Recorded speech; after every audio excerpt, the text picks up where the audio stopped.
Mendengar perkataan Laksmi, Aira terlihat sangat kaget. Dia tidak menyangka Laksmi memiliki perasaan terhadap Hilmi. Aira pun hanya terdiam. Dia tidak tahu harus berkata apa. "Aira, kamu mendengarkan aku kan?" tanya Laksmi. Aira dengan cepat berkata, "Iya Laksmi, aku mendengarkanmu." Laksmi kembali berkata, "Lalu, kenapa kamu diam saja Aira? Tolong katakan sesuatu.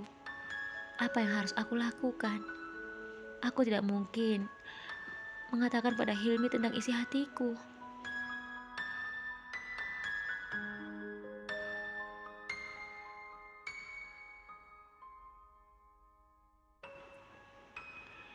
Aira kembali terdiam.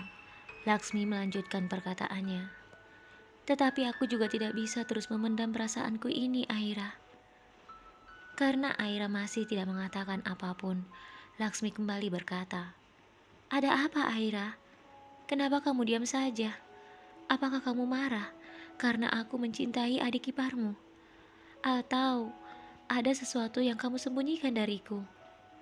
Aira menarik nafas panjang, lalu mencoba untuk menjelaskan kepada Laksmi. "Aku minta maaf, Laksmi. Aku aku tidak tahu harus berkata apa."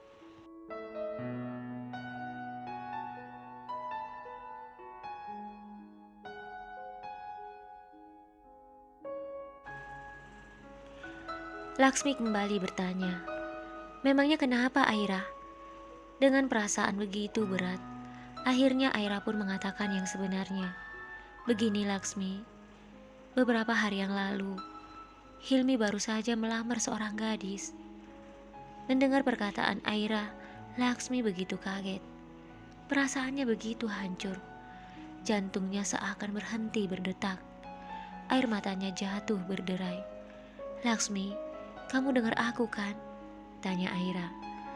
Laksmi duduk tersungkur, berusaha menahan agar suara tangisnya tidak didengar oleh Aira.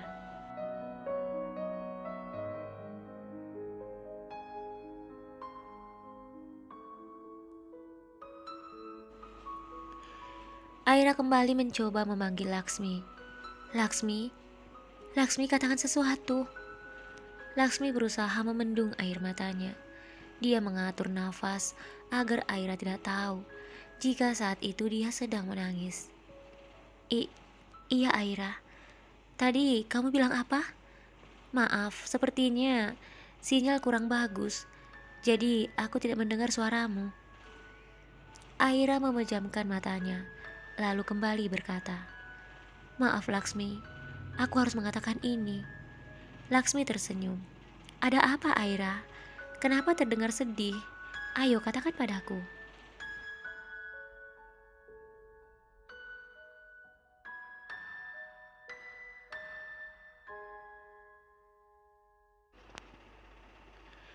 Aira kembali mengulang perkataannya. "Hilmi baru saja melamar seorang gadis Laksmi. Tolong maafkan aku." Laksmi berusaha terdengar bahagia. "Oh, benarkah? Apa yang kamu katakan, Aira? Kenapa kamu meminta maaf padaku? Terima kasih kamu sudah mengatakan hal ini padaku. Jika tidak, aku pasti akan terus berharap padanya." Aira tidak berkata apapun. Dia hanya tertunduk. Laksmi kembali berkata, "Oh iya Aira, kapan acara Hilmi akan dilaksanakan? Jangan lupa mengundangku ya."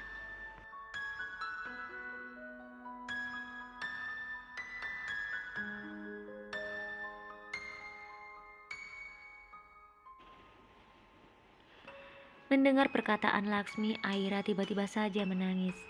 Laksmi kembali berkata, "Jika kalian tidak mengundangku, maka aku akan merasa sedih." Aira menghapus air matanya dan mengangguk. "Iya Laksmi, kami pasti akan mengundangmu." Laksmi tersenyum sambil menghapus air matanya. "Terima kasih Aira, aku pasti akan datang." Aira hanya terdiam. Dia tahu bagaimana perasaan Laksmi saat ini, meskipun Laksmi terdengar baik-baik saja.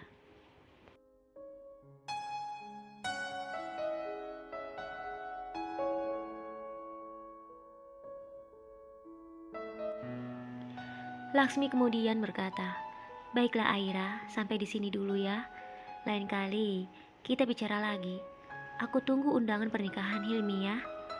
Aira terpaksa tersenyum. "Iya Laksmi." Laksmi pun tersenyum. "Baiklah Aira, aku tutup dulu ya. Dah." Aira menjawab dengan nada pelan. "Dah Laksmi." Setelah menutup teleponnya, Laksmi duduk memeluk kedua kakinya sambil menangis.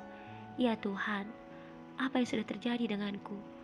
Mengapa aku membiarkan diriku hanyut dalam cintaku pada Hilmi?"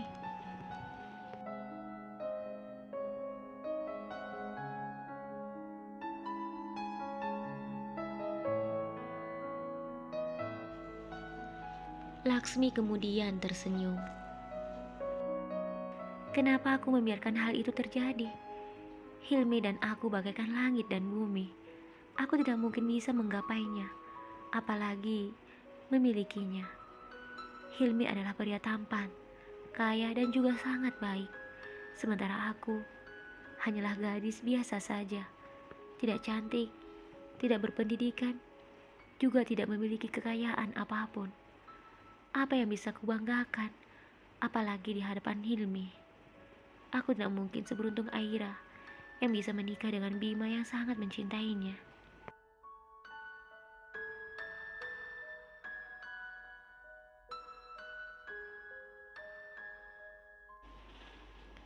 Saat Bima kembali ke rumah, dia mendapati Aira sedang duduk termenung di tepi tempat tidur mereka. "Sayang, ada apa? Kenapa kamu diam saja? Kamu baik-baik saja kan?" tanya Bima, lalu duduk di samping Aira. Aira kemudian menyandarkan kepalanya pada bahu Bima, lalu berkata, "Sayang, aku tidak tahu jika selama ini sahabatku sendiri telah menaruh hati pada adikku." Bima mengerutkan keningnya. "Apa maksudmu sayang?" Aira pun menceritakan apa yang terjadi dengan Laksmi kepada Hilmi.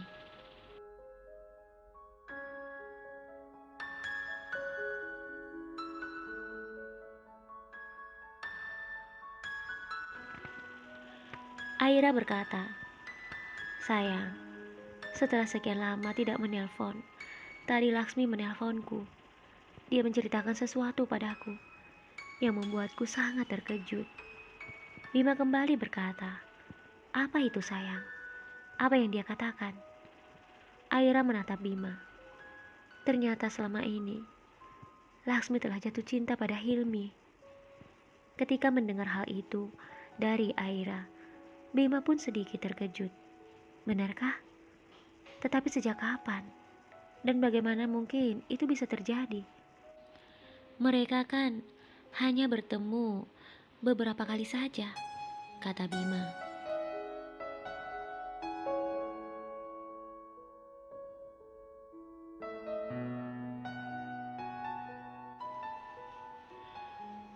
Aira menggelengkan kepalanya.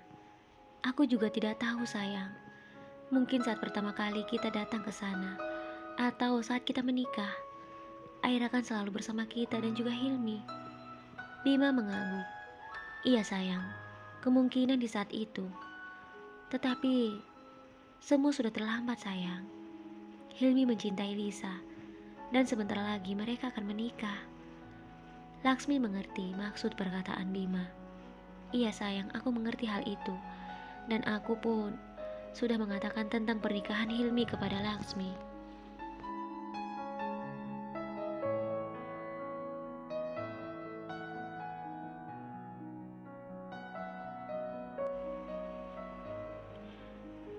Bima seakan tidak percaya dengan perkataan Aira. "Benarkah sayang? Lalu apa yang dia katakan?" Aira tertunduk. Walaupun dia terlihat tegar, tetapi aku yakin dia pasti merasa sedih. Aku berharap kesedihannya tidak berlarut-larut. Aku merasa kasihan padanya. Bima membelai wajah Aira. "Iya sayang, kita berdoa saja. Semua akan baik-baik saja. Karena semua sudah ada yang mengatur. Kita doakan Laksmi mendapatkan pria yang baik." Aira mengangguk. Bima memeluk Aira.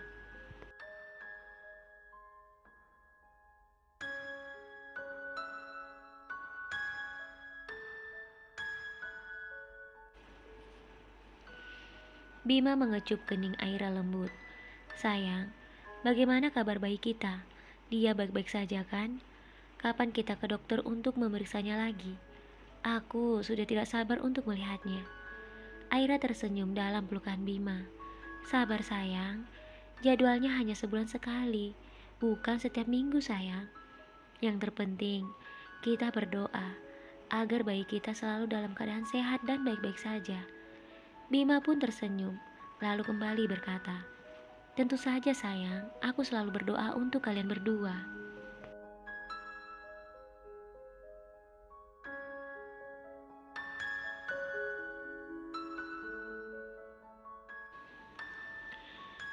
Bima kemudian berdiri dan mengecup kening Aira. Sayang, aku mandi dulu ya. Aira mengangguk sambil tersenyum. Iya sayang, pergilah. Setelah mandi seperti biasa, Bima dan Aira dan juga Hilmi makan bersama. Setelah makan, mereka kemudian membuat rincian, daftar nama barang, apa saja yang akan dibeli untuk persiapan pernikahan Hilmi. Seperti biasa, sesekali Bima selalu menggoda Hilmi. Cie yang mau menikah, pasti siang malam tidak bisa tidur, membayangkan jadi raja sehari semalam.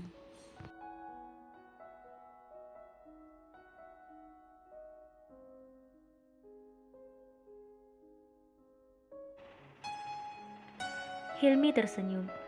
Kakak pasti selalu saja menggodaku seperti itu. Seperti kakak tidak pernah saja mengalaminya. Bima berkata, karena aku pernah mengalaminya, makanya aku mengatakan hal itu Hilmi. Hilmi tersenyum mengangguk. Iya kak, kakak benar. Akhir-akhir ini aku benar-benar mengalami kesulitan tidur. Sampai-sampai terkadang aku merasa pusing ketika di kantor. Aira kemudian berkata, Hilmi, jangan terlalu berlebihan memikirkan semuanya.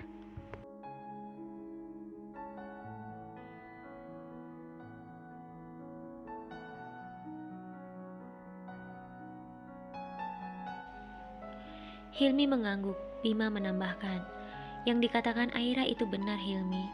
Kamu harus banyak istirahat. Kamu harus menjaga kesehatanmu. Karena di saat hari pernikahanmu, di saat itulah kamu benar-benar butuh tubuh yang sehat dan juga kuat. Hilmi menatap Bima. Tubuh yang kuat, untuk apa kak? Bima tersenyum, lalu merangkul Hilmi dengan kuat. Tentu saja, untuk melakukan semua prosesi pernikahanmu. Jangan pikir mudah duduk dan berdiri di sepanjang siang dan malam.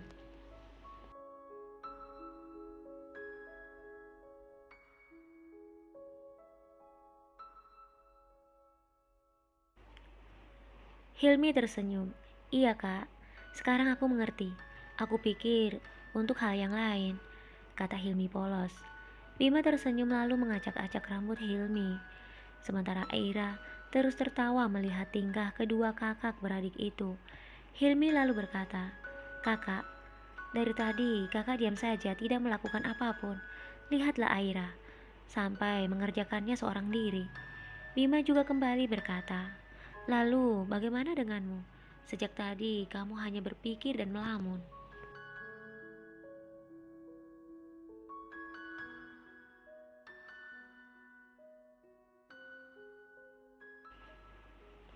Mereka kemudian tertawa bersama-sama, lalu melanjutkan pekerjaan mereka. Tidak lama kemudian terdengar suara telepon Hilmi berdering, dan itu berasal dari ayah Lisa. Hilmi segera mengangkatnya. Halo pak? Iya? Ada apa pak? Kenapa suara bapak terdengar seperti itu? Tanya Hilmi. Bima dan Aira secara bersamaan melihat ke arah Hilmi. Apa? Di rumah sakit? Baik pak, aku akan segera ke sana. Hilmi segera menutup teleponnya, lalu hendak berlari. Namun, Bima dan Aira mencegahnya.